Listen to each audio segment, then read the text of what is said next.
Yang lebih mengharukan lagi di sini adalah upaya keras mereka semua itu hanya berhasil membuka satu baut aja, Wak. Satu baut yang sekecil itu aja yang berhasil terlepas dari apa tuh? Alhasil apa? Mereka pun saling berdesakan untuk bernafas secara bergantian di lubang baut tua. Ya Allah, bayangkanlah. Astagfirullahaladzim. Hai, wassalamualaikum warahmatullahi wabarakatuh. Terima kasih sudah klik video ini. Oke, Wak, jadi di malam Rabu ini aku datang kembali dengan menceritakan sebuah kisah kelam yang pernah dilakukan oleh pasukan Belanda kepada rakyat Indonesia, Wak.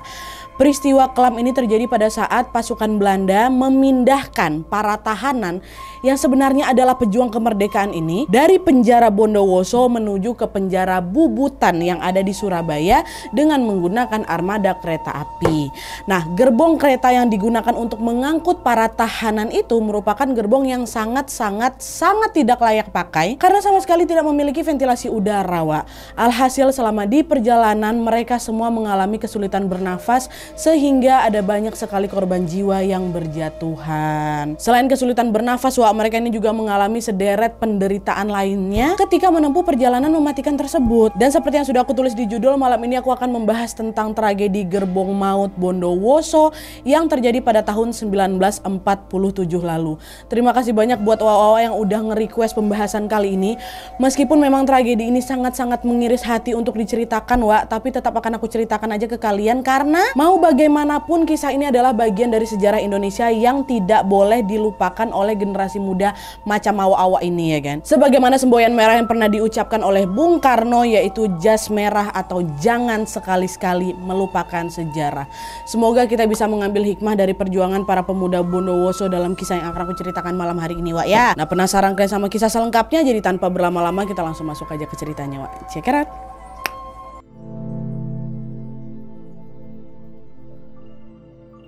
Oke, Wak, sebelum kita masuk ke cerita inti tentang tragedi Gerbong Maut ini, pertama-tama aku memang harus menceritakan sedikit dulu ke kalian tentang agresi militer 1 dulu ya. Kenapa? Karena memang agresi militer 1 dan juga tragedi Gerbong Maut Bondowoso ini masih masih saling berkaitan satu sama lain, Wak. Karena seluruh korban dari tragedi mengenaskan tersebut merupakan para pejuang yang ditawan oleh pasukan Belanda ketika agresi militer 1 ini berlangsung. Ya, nah jadi ceritanya, Wak, setelah memproklamasikan kemerdekaan pada tanggal 17 Agustus 1945, seperti yang kita semua tahu, Indonesia ini kan ternyata memang belum benar-benar bebas dari ancaman para penjajah kan, Wak. Pada saat itu mantan penjajah kita yaitu Belanda masih bersikeras nih ingin balik lagi ke Indonesia untuk menguasai seluruh kekayaan alam di dalamnya Indonesia ini. Dan keinginan itu juga menjadi semakin tidak terbendung lagi ketika Belanda itu mengalami kesulitan ekonomi setelah Perang Dunia Kedua ini berakhir. Dan sebagai upaya untuk memperbaiki perekonomian negaranya, Wak, Ratu Wilhelmina, pemimpin Belanda pada saat itu, memutuskan untuk mengirimkan tentara Belanda ke Indonesia lagi. Cobalah kalian pergi lagi ke Indonesia, kuasai kekayaan alamnya di sana lagi. Sepertinya kita masih bisa tuh jajah Indonesia, kata sang ratu.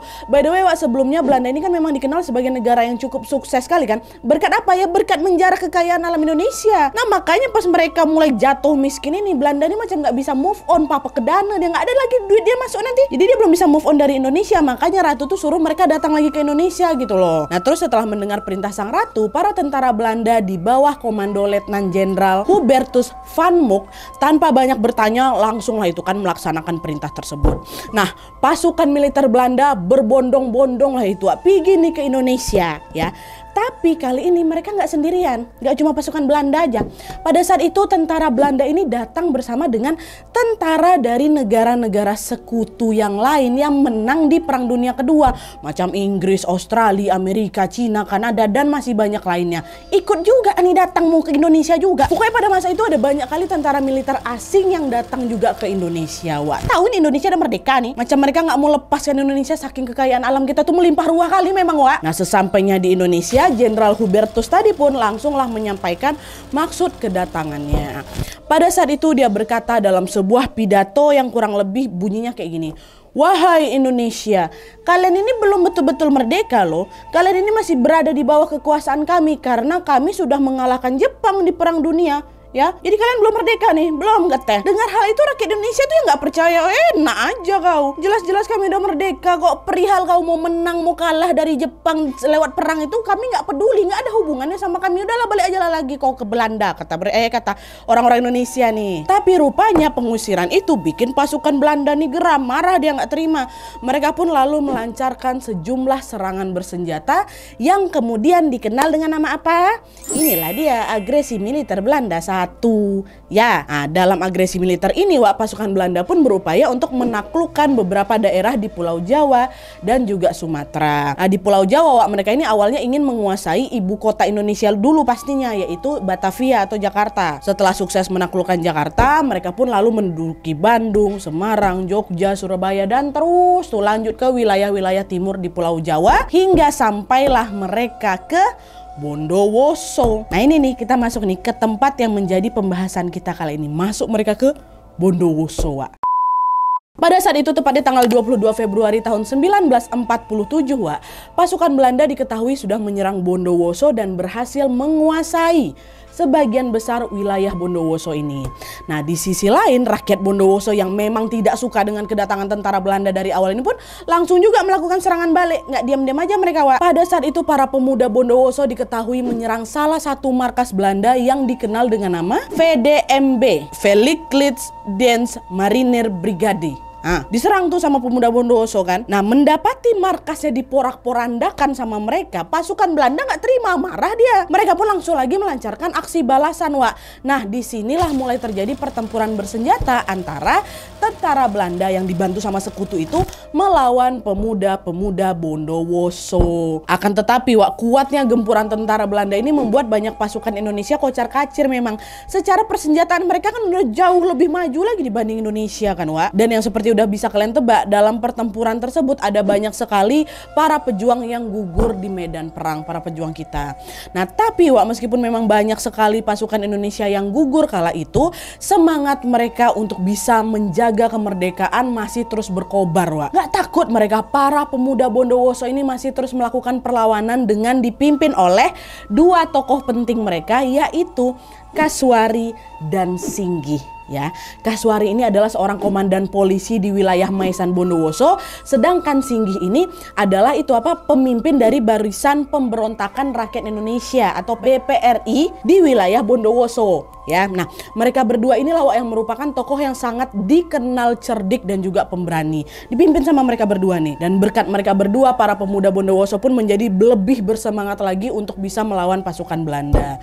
Dan di sisi lain pasukan Belanda yang memang mengetahui bahwa ada nih dua pentolan yang cukup sulit kali ditaklukkan, akhirnya melakukan sebuah strategi baru. Sasaran mereka ke mereka berdua ini, ke Kasuari dan Singgih. Pada saat itu pasukan Belanda tidak hanya melancarkan serangan bersenjata, tapi juga mengincar Kasuari dan Singgih serta para pengikutnya untuk dijebloskan ke dalam penjara. Mau ditangkap mereka nih pentolan-pentolannya pemuda-pemuda Bondowoso kan. Dan setelah melakukan berbagai upaya tepatnya pada tanggal 14 November tahun 1947 pasukan Belanda berhasil pula tuh menangkap Kasuari. Dan konon katanya juga nih ini katanya nih Kasuari ini tertangkap karena dia sudah dikhianati oleh orang Indonesia sendiri yang menjadi mata-mata Belanda atau kalian katanya kayak gitu.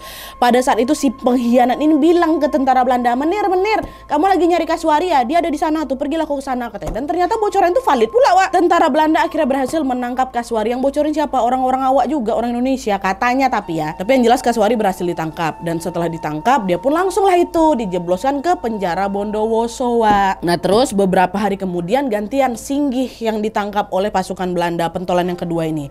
Dan pada saat itu Singgih pun mengajak para pemuda lainnya untuk datang ke rumahnya. Dan ternyata waktu itu sebelum ditangkap ini Singgih mengajak mereka semua berkumpul dengan tujuan untuk membagikan peluru yang memang akan digunakan untuk menyerang Belanda. Tapi di saat yang bersamaan pasukan Belanda ini secara tiba-tiba datanglah dia ke rumahnya Singgih, datang dikepungnya rumah Singgih itu. Dan dalam pengepungan tersebut Singgih bersama para pemuda tadi pun berhasil ditangkap dan dijebloskan kemana?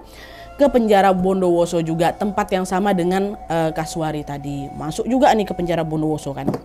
Nah, seiring dengan ditangkapnya Kasuari dan Singgih, Belanda pun menjadi makin lebih mudah lagi buat menangkap pemuda-pemuda pejuang kemerdekaan yang lainnya kan, secara petinggi-petinggi mereka, pentolan-pentolan orang Indonesia ini kan udah ditangkap tuh Singgi sama Kasuari. Nah akhirnya pada saat itu tentara Belanda yang awalnya hanya bisa menangkap 1-2 orang aja sekali tangkap, sekarang mereka mampu menangkap puluhan orang sekaligus. Dan karena banyaknya pejuang yang sudah ditangkap dan juga dipenjara di Bondowoso ini, Wak, secara otomatis penjara Bondowoso yang digunakan sebagai lokasi penghukuman ya makin jadi penuh sesak lah ya kan. Macam udah nggak ada space lagi, Wak, buat nampung para pejuang kita ini. Ah, di sinilah komandan militer Belanda yang bernama Van den Berg berpikir bahwa para tahanan yang semakin banyak ini dikhawatirkan bisa membahayakan keselamatan pasukan kita nih. Nggak bisa dibiarin terus-terusan di sini nih. Kita harus mencari cara supaya bisa membuang mereka ke tempat lain, kata si komandan ini. Dan akhirnya komandan den Berg ini pun berdiskusi lah dengan petinggi-petinggi Belanda lainnya,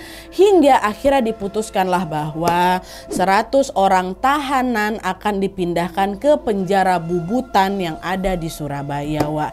Kenapa Surabaya dipilih, Nadia? Kenapa bukan kota-kota yang lain? Karena para tahanan itu, Wak, rencananya akan dipekerjakan di markas-markas pertahanan Belanda yang kala itu memang berpusatnya di Surabaya.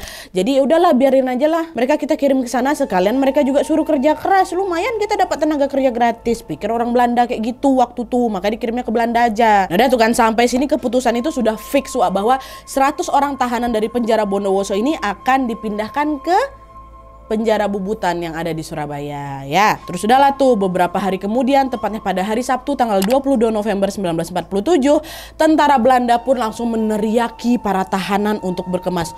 "Hei kalian, cepat kemas-kemas barang. Cepat, setelah ini kalian tidak akan ditempatkan di sini lagi," kata mereka. Karena dengar hal itu, para tahanan pun menjadi agak cemas, Wak. Karena kan mereka semua nggak tahu nih, kami mau dibawa kemana sama pasukan-pasukan Belanda ini kan. Sampai akhirnya ketika jam menunjukkan pukul 1 dini hari, which is sudah gantian di hari Minggunya ya, para tahanan pun secara tiba-tiba dibangunkan lagi dari tidurnya. "Bangun, bangun, bangun, bangun, cepat kalian berbaris sekarang," kata tentara Belanda.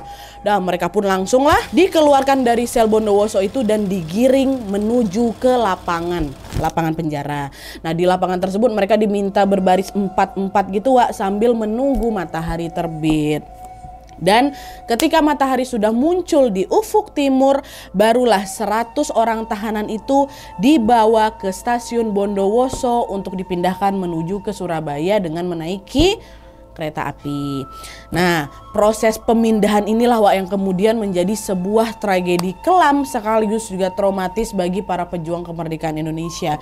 Pada saat itu mereka ini semua ditempatkan di sebuah gerbong yang tidak layak huni, yang mengakibatkan banyak sekali nyawa melayang selama di perjalanan itu, Wak.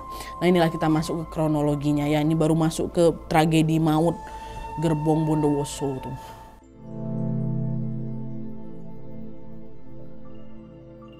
Nah jadi ceritanya, Wak, pada hari Minggu tanggal 23 November 1947 jam 5.30 pagi atau jam setengah 6 pagi, para tahanan yang berjumlah 100 orang tadi digiringkan menuju ke stasiun Bondowoso. Sesampainya di stasiun, mereka langsung diperintahkan untuk memasuki 3 buah gerbong kereta yang memang sudah dipersiapkan oleh Belanda, Wak. Mereka semua dipaksa naik tanpa diberi kesempatan untuk sarapan atau sekedar ke toilet dulu lah, nggak ada, langsung masuk. 100 orang itu ke 3 gerbong tadi kan, dan 100 orang tersebut pun dibagi-bagi menjadi beberapa kelompok, Wak, untuk bisa mengisi ke 3 gerbong itu. Gerbong 1 berisi 24 orang. Gerbong 2 berisi 36 orang. Gerbong 3 berisi 40. 24, 36, 40 orang. Ya, adalah tuh, masuklah mereka semua ke dalam 3 gerbong itu, Wak. Dan yang perlu kalian ingat ya, Wak, ya, ketiga gerbong itu bukan gerbong kereta penumpang macam yang ada di bayangan kalian, enggak. Tidak, ketiga gerbong ini adalah gerbong khusus untuk menyimpan barang, Wak, dimana sama sekali tidak ada tempat duduk di dalamnya. Dan enggak itu aja, atap gerbong-gerbong itu juga terbuat dari seng dan tidak memiliki ventilasi udara sama sekali. Kebayang ya? Nah, dimasukkan mereka masing-masing ke gerbong-gerbong itu. Dah, ketika sudah naik ke dalam gerbong, Wak, para tahanan itu pun tidak langsung diberangkatkan waktu itu. Mereka masih harus menunggu beberapa jam lagi gitu. Aku juga nggak tahu kenapa mereka disuruh nunggu di sana. Entah mungkin persiapan orang-orang Belanda tuh, nggak ngerti juga aku. Tapi yang jelas ketika waktu sudah menunjukkan jam setengah 8 pagi, kereta pun akhirnya tutut berangkat. Awalnya semua masih berjalan baik-baik aja memang Wak, karena masih pagi kan, udara yang mereka hirup juga masih segar lah gitu. Tapi pas sudah menjelang siang, inilah mulailah ini Wak, penderitaan para tahanan ini dimulai. Pada saat matahari udah di atas kepalanya, para tahanan diketahui sudah mulai kesulitan bernafas Wak. Di dalam gerbong kereta yang sangat-sangat sempit itu, mereka berdiri ya, berdesak-desakan dan saling berebut udara segar jadinya. Atas tuh seng Wak, seng macam mana makin panas lah lagi. Dan karena tidak ada sirkulasi udara sama sekali, karena tidak ada ventilasi tadi, mereka pun ya cuma mampu menghirup nafas buangan dari sesama tahanan. Dengan kata lain apa? Mereka nggak menghirup oksigen Wak, tapi menghirup gas karbon dioksida.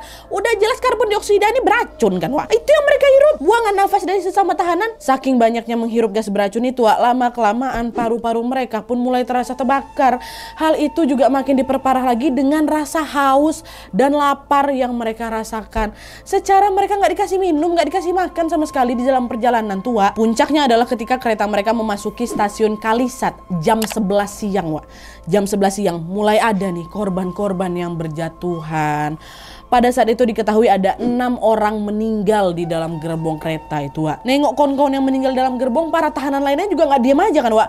Mereka pun langsung gedor-gedor pintu tuh Wak, untuk meminta tolong kepada tentara Belanda yang lagi jaga di luar tuh. Menir, tolonglah kawan saya ada yang mati. Tolong bukakan pintu Menir, kami di sini nggak bisa napas.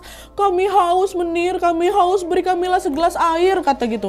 Teriakan-teriakan itu terdengar sahut bersahut Wak di dalam ketiga gerbong tuh. Mereka minta tolong sama Menirnya. Tapi dengan kejamnya apa? Si Menir ngomong apa? Nggak ada air, nggak ada angin, yang ada peluru. Mau kau? Mau gue tembak palamu? Itu katanya. Meski tidak dipedulikan, mereka semua tetap nggak menyerah Wak. Mereka masih berusaha sekeras mungkin untuk menjebol dinding gerbong itu. Supaya apa? Supaya bisa mendapat sedikit aja udara buat bernafas Wak. Tapi sayangnya upaya itu juga sia-sia. Kenapa? Karena mereka yang dalam kondisi lemas itu tidak berhasil mendobrak pintu kereta yang memang terbuat dari besi. Sudah pasti sangat kuat. Tidak berhasil didobrak. Alhasil penderitaan yang mereka rasakan itu pun masih terus berlanjut Wak. Singkat cerita, di saat mereka sudah sampai di stasiun Jember, jumlah korban yang berjatuhan pun bertambah lagi menjadi 12 orang. Meskipun korban yang berjatuhan semakin banyak, tentara Belanda tadi tuh sama sekali nggak tergerak hatinya buat bukain pintu gerbong tuh bentar aja Wak, enggak. Dan parahnya lagi, di stasiun kereta ini Wak, kereta ini justru sengaja diberhentikan tepat di bawah terik matahari selama 3 jam. 3 jam macam dijemur mereka di situ. Makin lama lah sampai ke tujuan juga ya kan. Di titik ini para tahanan betul-betul merasakan penderitaan yang sangat luar biasa Wak. Bisa kalian bayangin kan, mereka diterjang hawa panas, haus, lapar, pengap, semuanya bercampur jadi satu. Tapi sayangnya tetap juga nggak ada setetes air pun yang diberikan untuk mereka, hanya sekedar untuk melepaskan dahaga yang mereka rasakan. Nggak ada. Bahkan nih Wak ya, ada sejarah yang mencatat bahwa, mohon maaf, satu-satunya air yang bisa mereka minum hanyalah air kencing mereka sendiri. Iya loh, bayangkanlah macam mana, ya Allah sedih kali ya. Dan akhirnya setelah 3 jam dijemur itu Wak, kereta pun kembali berjalan lagi. Nah, pada saat memasuki stasiun Klakah yang ada di Lumajang Wak, ada nih sebuah pertolongan Tuhan yang datang kepada mereka. Di tengah panasnya udara siang itu, hujan pun turun dengan sangat derasnya Wak. Deras, wah. Tubuh mereka di dalam gerbong panas itu menjadi sedikit lebih segar meskipun mereka masih dilanda rasa haus dan lapar. Jadi kan ibaratnya gerbong yang besi panas itu kena air agak adem lah di dalam tuh sedikit ya kan Wak. Turunnya hujan itu seakan-akan menjadi harapan bahwa mereka masih ada kesempatan untuk bisa bertahan hidup hingga kereta ini sampai di Surabaya nanti. Dan setelah berhenti di stasiun Klakah, kereta pun kembali melanjutkan perjalanannya. Tapi sayangnya seiring dengan kereta yang melaju, hujan yang tadinya turun pelan-pelan mulai berhenti. Reda hujannya. Nah, mereka pun balik lagi dilanda hawa panas yang sangat-sangat luar biasa.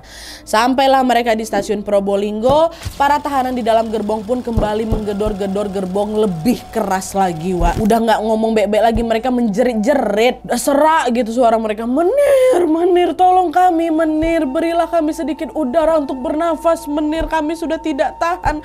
Apa kalian tidak kasihan melihat kami mati kepanasan di sini? Kata mereka.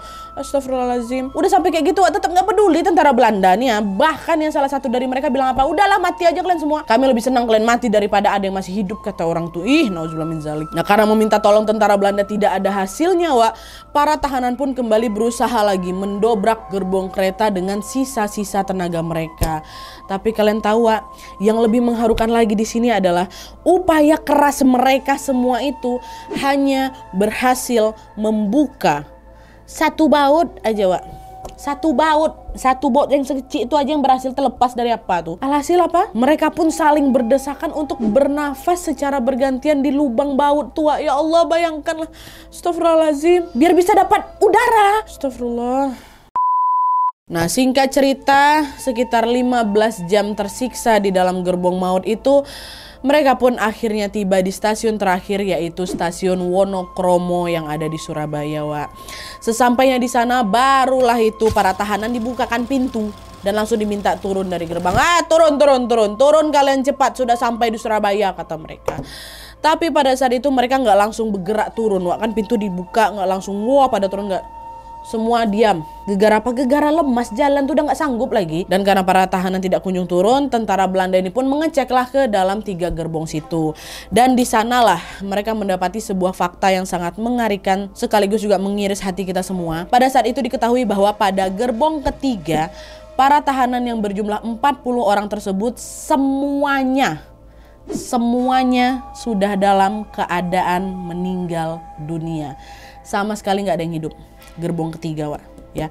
Gerbong kedua 4 korban yang meninggal, sedangkan gerbong pertama 2 korban yang meninggal. Jadi 24 kurang 2 sisa 22, 36 kurang 4 ada 32. Itulah sisanya berarti. Gerbong 3 nggak ada yang selamat, 40 orang tuh nggak ada yang selamat. Jumlah korban di gerbong pertama memang lebih sedikit, Wak, dibanding gerbong yang lain. Kenapa kayak gitu? Karena konon katanya di gerbong pertama ini ada sebuah celah yang cukup besar gitulah yang memang bisa digunakan para tahanan untuk menghirup udara. Dan ketika hujan turun di stasiun Kelakah tadi, mereka juga sempat merasakan sedikit air tetesan yang jatuh itu, sempat minum air hujan gitu. Tapi sayangnya sedikit kenikmatan itu tidak bisa dirasakan oleh para tahanan di gerbong kedua sama gerbong ketiga, ya kan? Cuma gerbong 1 ini aja. Nah, singkat cerita, secara total jumlah korban tewas dalam peristiwa maut ini ada 46 orang, 12 orang dalam keadaan sakit parah, 30 orang dalam kondisi lemas tidak berdaya, dan 12 orang saja yang masih dalam kondisi sehat. Di balik kejadian yang sangat mengerikan ini, setidaknya